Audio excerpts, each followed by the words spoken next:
Hey, welcome everybody. We're so glad to be able to have you. We're just going live for another financial aid information night, um, and we've been doing a few of these throughout the past couple months.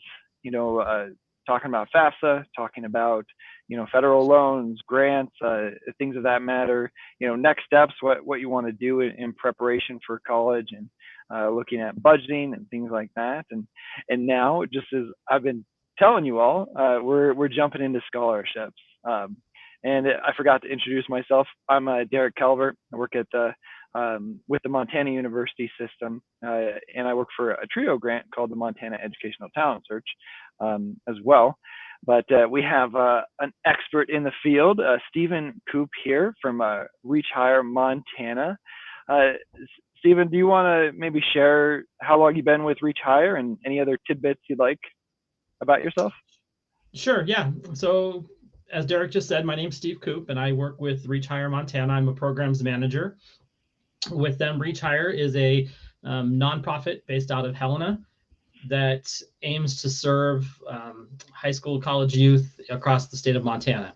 We've got five outreach advisors that cover the entire state, and then myself and a couple other people from the corporate office that supplement and back up those outreach folks. Our purpose is to cover things such as scholarships like we're going to do today, but also to help you with career searches, trying to work through processes that might be a little bit more confusing as you're transitioning from high school to college or college to grad school, things like that. So most importantly, we're here to help all of Montana students, and it's free to everybody. Yeah, that's what we're about here. That's what we want to focus on. And just as you mentioned, we're looking at some scholarships today. So I'm going to hop over to our little presentation here. And with this, we're not going to go super in depth with these scholarships. We want to get you started. So we're just going down a little tunnel here, as you can see, just on how to get started, with the scholarship process. And so, yeah, I'm super excited to hear what Steve has to say, and hopefully I can share some bits of information as well. But if anybody has questions, please comment them. Make sure to like and share the stream if you want to. But please comment with any questions that you have. So what we're looking at today, just as I was saying, we're covering why are scholarships important. Why should you complete a scholarship? Where can you find scholarships? So where should you be looking? And then just some extra scholarship tips and just on how to get started and what you need to know when you're getting started with scholarships. So I guess the big tip, first big topic, why are scholarships important? And Steve, I was thinking, if you were to walk up to your old self, or maybe you were a lot better than me, but if you were to walk up to your old self, and start telling him why scholarships important. Hey, you should complete some scholarships. What would you say to your old self? Well, that's a great question. And yes, much like you're hinting at, I was also not real good at doing scholarship applications. So if I had to look back at myself 20, 30 years ago, I would definitely emphasize the search for scholarships. Very simply because the scholarships are free money. If you can land the scholarship, or when you land those scholarships, that money is free to you. You do not have to pay it back. It goes to the schools to cover your cost of attendance. It can go towards textbooks. It can go towards housing. There's a wide variety of areas that scholarship funds can be applied to, depending on the scholarship and what the donors expect of you if you receive their scholarships. But absolutely, number one, go after them because it's free money if you can get it. Yes, the financial aid application is there. Yes, there are Pell Grants, which are free money. But the majority of folks are going to get the Stafford loans, the subsidized, unsubsidized loans. And those are exactly that, they're loans. So you will have to pay that money back. And it will have to be paid back with interest over time. So scholarships are the way to go to avoid all of that extra expense to yourself. The other reason, the other thing that I would tell myself and remind myself is that to be the most effective in doing scholarship search, you really should set aside some amount of time, either every day, every other day, once a week, whatever fits your schedule. I like to say to people now, and I would certainly tell myself this if I could go back and do it, to make it a part-time job per se. The more time you can put towards scholarships, the more refined your scholarship applications are going to be, the more scholarship opportunities you're going to apply for, and ultimately, like everything else in life, the harder you try, the more you put out there, the more you're going to get back. If you only apply to 2 scholarships, you may be lucky and get one of them. You're probably not going to get 2 of them. If you apply to 100 scholarships over the course of a year, you're probably going to get 9, 10. I mean, if you're lucky, you may end up with 30 of them. So take the extra time is what I would say. Set it aside where you're not distracted from anything else, and just sit down. And the final thing that I would really want to emphasize to myself, which I absolutely was not good at, is start immediately on creating some form of a portfolio for yourself where you keep track of your successes. You keep track of rewards or recognitions you've got.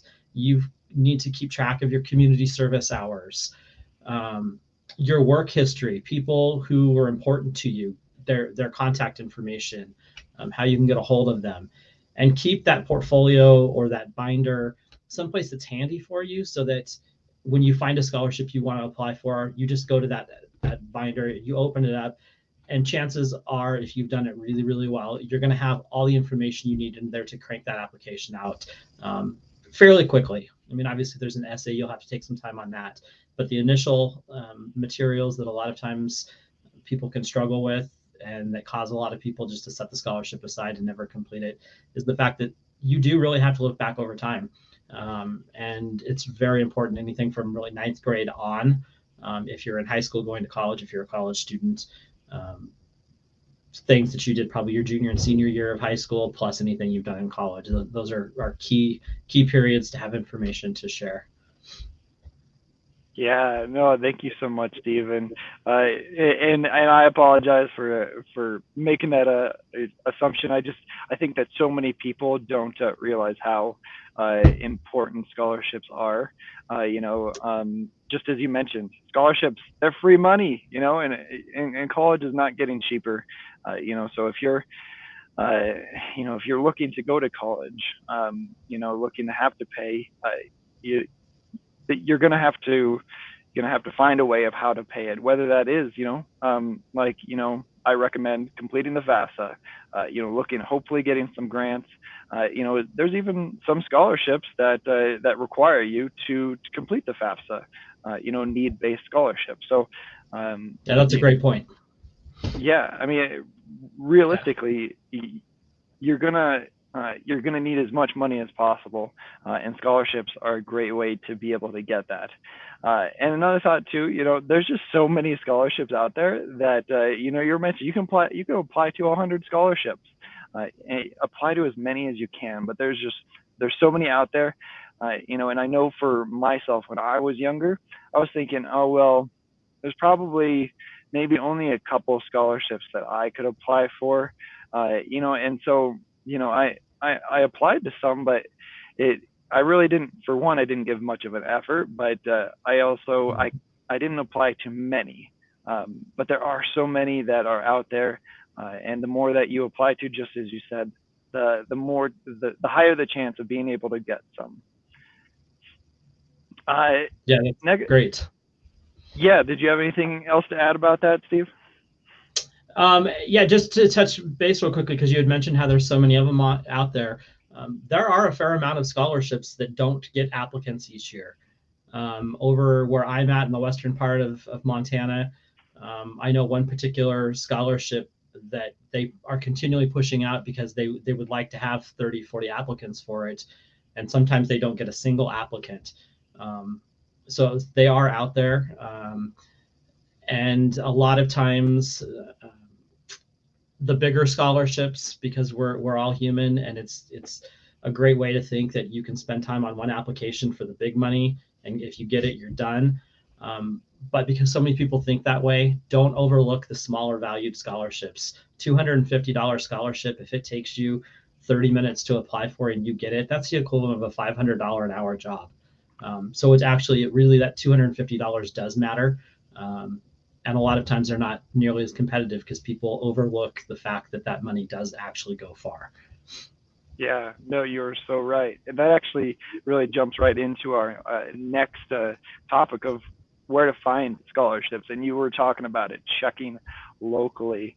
I have I remember when I was a senior in high school, sitting in, I'm from a small town, Montana, and sitting in our auditorium, and watching a few of my classmates go up on the stage and accept all these small little awards, local awards from local businesses, local people, whether ranches, all of these different organizations across, not only in our county, in our town, across the state, but just very local scholarships that yeah, sure, they weren't $5,000. Some of them might have been $100. Some might have been $500.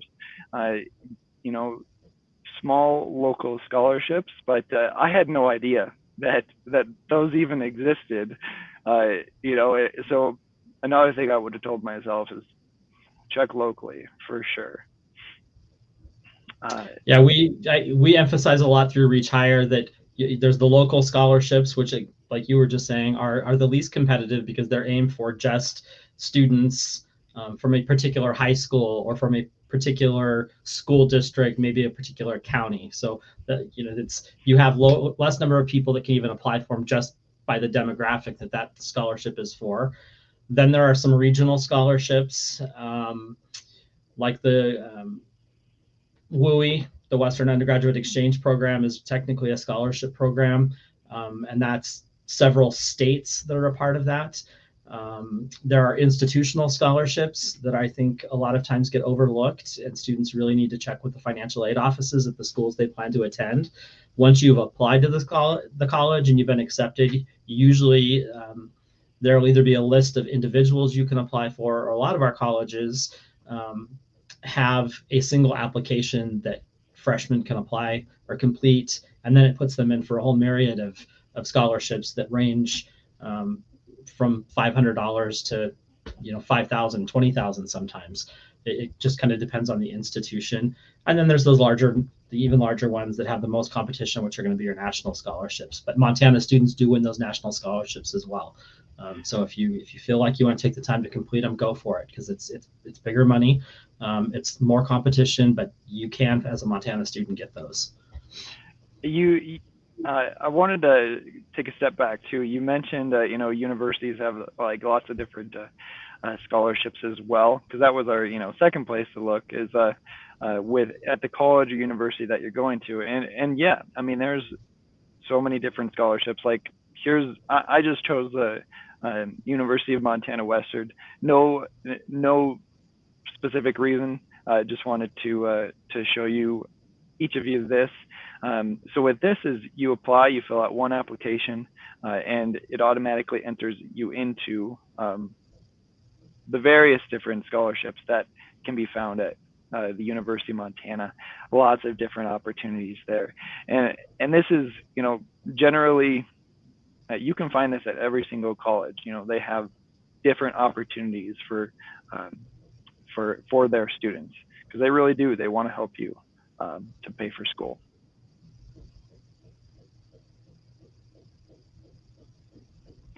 But Steve, I know in a conversation before, we were talking about online scholarship sources.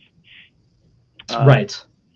And I guess, do you have any advice for students? So let's say, a student has checked locally, and then they've gone to their college and university, looking at their scholarships, and they've done all that they could there, but they want to keep applying, for some scholarships, so they start going online. I guess do you have any advice for those students looking at online scholarship sources? Yeah, everybody loves Google. It's a great thing. I would encourage students, though, to really try and avoid as much as possible, unless they know a specific scholarship that they're searching for, to not rely very heavily on going to Google and just typing in senior scholarships for college or things like that. You're going to get thousands upon thousands of them. It can be very overwhelming because Google doesn't have a real format for you to follow. So you'll have to just kind of search through them.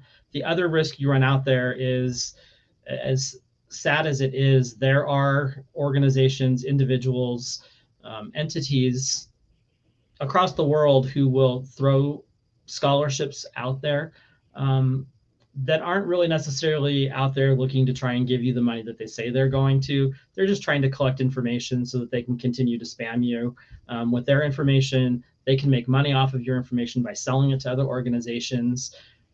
So Google doesn't necessarily do a good job of vetting the scholarships.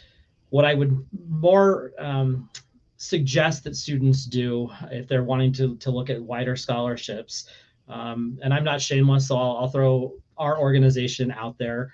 reachhighermontana.org is our website, and we have a link on there that you can scroll down on the homepage, and you'll see a tab that says scholarship. If you click on that, it's going to take you to, as we build that database, 300-400 different scholarships, and they're going to be listed. So where it says searching for scholarships, you can look there, or just scroll right down where you're at. Right there, it says Montana Scholarships in that green block. Check out Montana Scholarships. And it brings you to this list. You can see that it comes up with based on due date. So the ones at the top are going to be due soon. The further down the list you get, they're going to be due later. I'm actually the one that puts the information on this portion of the website. So right now I have scholarships listed that run up to deadlines of early March, and I'm continuing to constantly add them. So these are all scholarships that have been vetted. We have made certain that the links that are there are accurate. We're sure that they're the scholarships that they want, or that the folks intend to give, that they do actually have the funding for them, because ultimately we want to help look out for students' safety when they're doing these scholarships as well. If you don't want to use our website, there are some other fantastic websites out there. The College Board does a website that you can access scholarships. If you're a student that's in a school that uses the Montana Career Information System, they have a scholarship listing that you can go in and you can put in all kinds of information about yourself, and then it'll bring up scholarships that fit what you're looking for. So if you're looking for money to go to a trade school, a 4-year school, a 2-year school, if you're looking at a particular field of study, the one everyone seems to be hearing a lot about right now is nursing, CNAs, things like that. That if you can put in those parameters, and it'll pull scholarships for you, which is a great program to do. And then there's also on the Reach Higher website, there is a link on there as well that'll show you. It's got 5 or 6 other outside scholarship search engines that we have found to be very supportive of high school students and college students looking for money, and they're actually out there doing a great job of validating and vetting them, and helping locate where you have potential to get money. Yeah, and actually I didn't know that about Reach Higher Montana, that they have I'll have to check that out a little bit more. But I just second as well just what you're saying. Don't just randomly search. Especially when I think about it, it can, at least what I compare it to is when I'm searching Google for a scholarship, or it's kind of like looking looking on Netflix in a way for a movie or a TV show to watch. It's like there's all these options, and it's like I don't know if it's good, I don't know if it's bad, and I mean yes, you can explore it, but if you go to some of the even just the sites that you referenced, you'll be able to find some scholarships. They're generally organized a little bit better at the very least. Whether it's by due date, or by you know region of the United States, interest levels, career interests, all these different. So they're sorted. Generally, they're vetted as well to be able to look into. So check out, and what I'm going to do is I'm going to add some online resources into the description as well. After we're done with this, just so that you can easily go to the description, click on the different websites, just so that it will be super easy for each of you to be able to access those. So essentially those are where you find scholarships locally. Make sure to check with your college university, and then some online resources that are vetted and can be super helpful. So last things that we want to talk about are scholarship tips. And so with these tips, Steve, you already mentioned this, making it a part-time job. Maybe it's going every Saturday, for a couple hours, or a couple weeknights, for an hour or 30 minutes. However long you really want to commit to it. It's really about you. But if you make it a part-time job, setting that time aside, it will become a lot more valuable to you. You'll be able to complete the scholarships that you want to complete. You'll be able to complete more, and with that, the hopes of being able to get more. And Steve, it looks like you had something to say. I was just agreeing with you. Yeah. Yeah, and just as you said, if it takes 30 minutes to complete a $250 scholarship, that's $500 an hour. Like that's a pretty good part-time job. I'd like that a little bit. Yeah, I've got my master's degree, and I'm not making 500 an hour. Another tip as well is just to start early.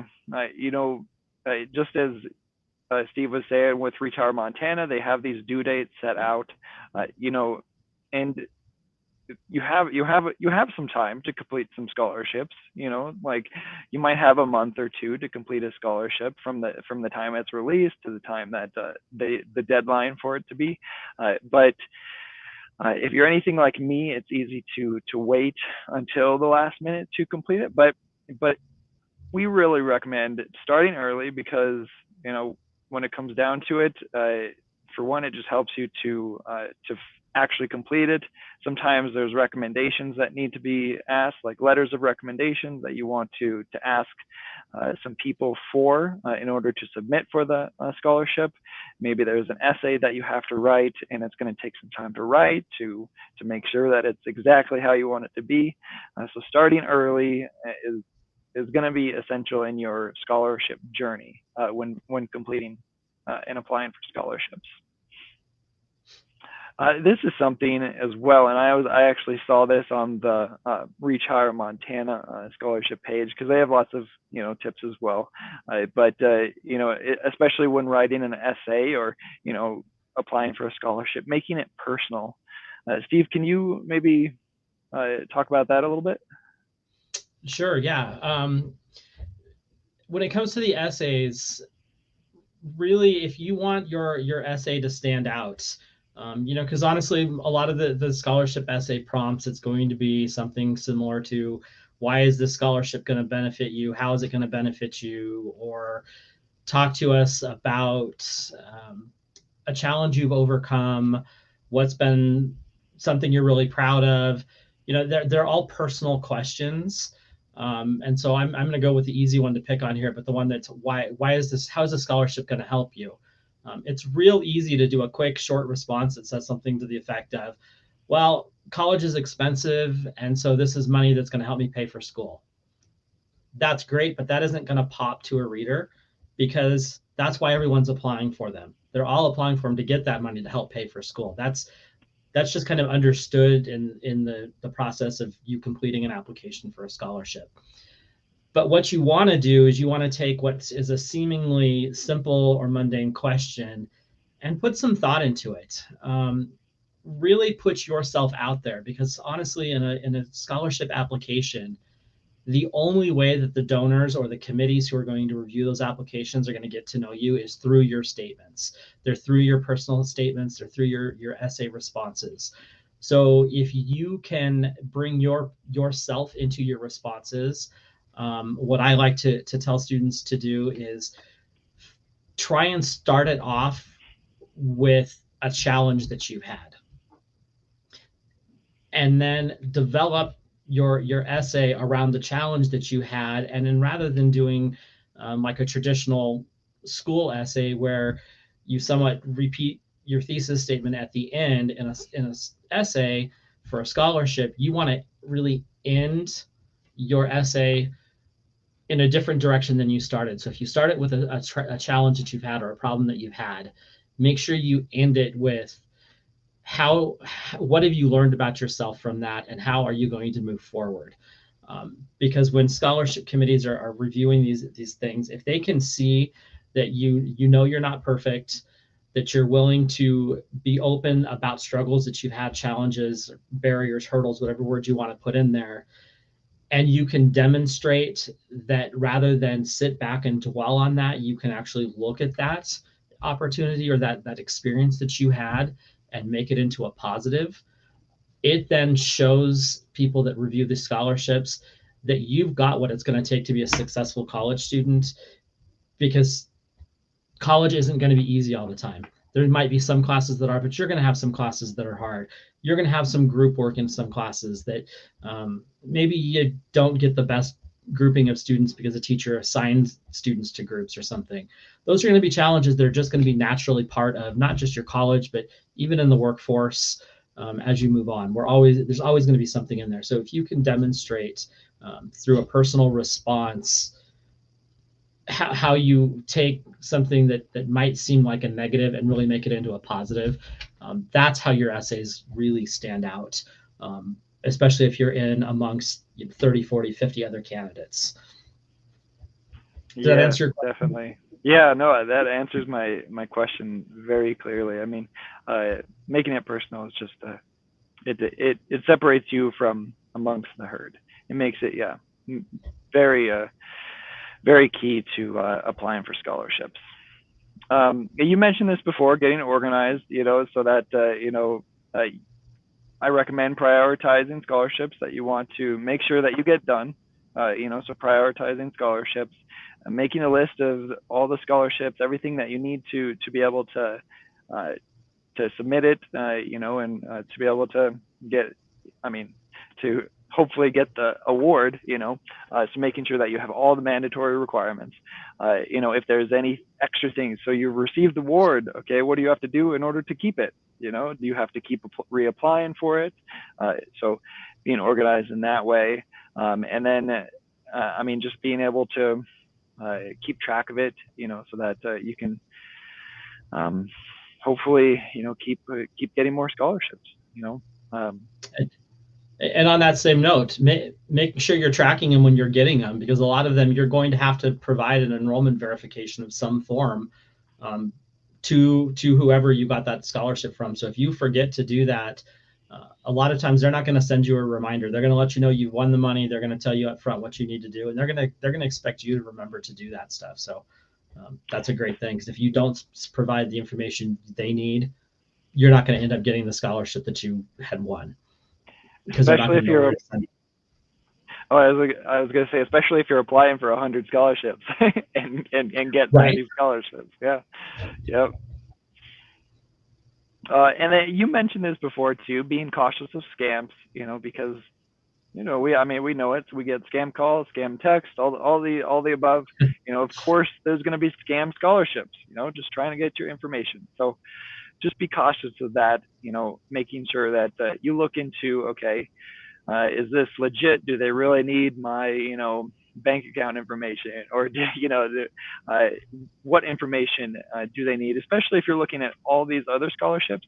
Okay, so these scholarships are not asking for any information besides what every other scholarship is asking for. Why is this scholarship asking for all these more personal details and things like that? So being cautious of that. Yeah, just remember that when you're filling out those applications, the committees that are reviewing them, they don't need your social security number.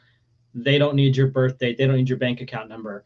That type of information, if it's ever needed, which to be real honest is your birth date, yes, but social security numbers, bank account numbers, rarely, and I mean very rarely, will you ever have an opportunity where that is required as part of the scholarship, because in today's day and age, most of the folks that award these scholarships, that's where they're going to want the enrollment verification, because they'll have your name and your student ID number, if you have that, when you let them know, and they're going to send that money to the college.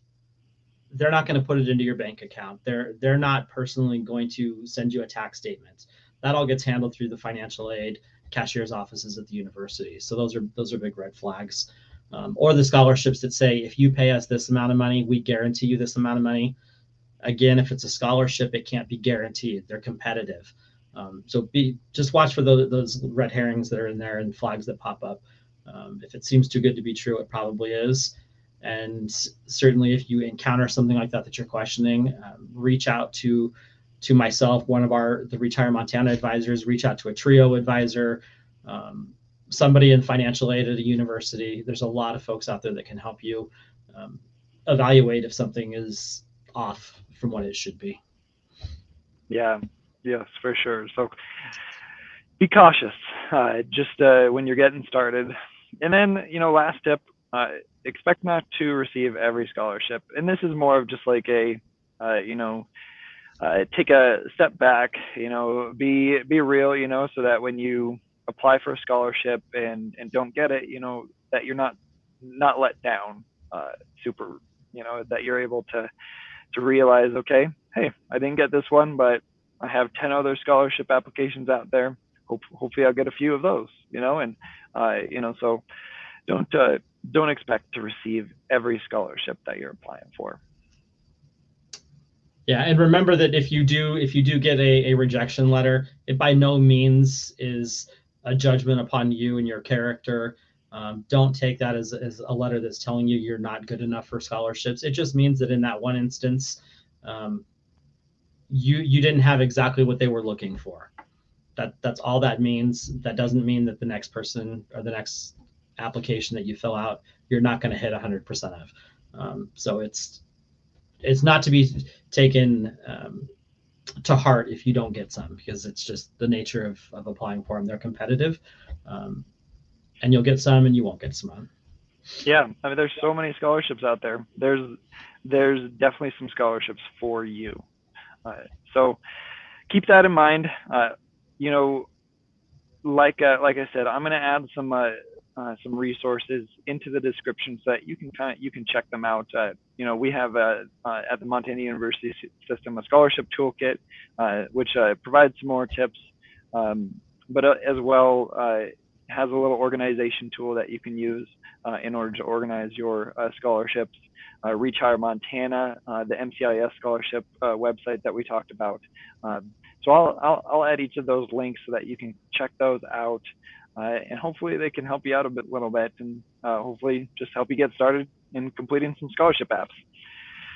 So with that, I guess we leave you with that, and we appreciate your time, Stephen, for joining us. And Absolutely. Hopefully, let us know if you have any questions. Comment them. I'll contact Steve and see if he can answer all the questions for us. I'll do my best. Well, thank you again, and with that, we'll talk to you guys later.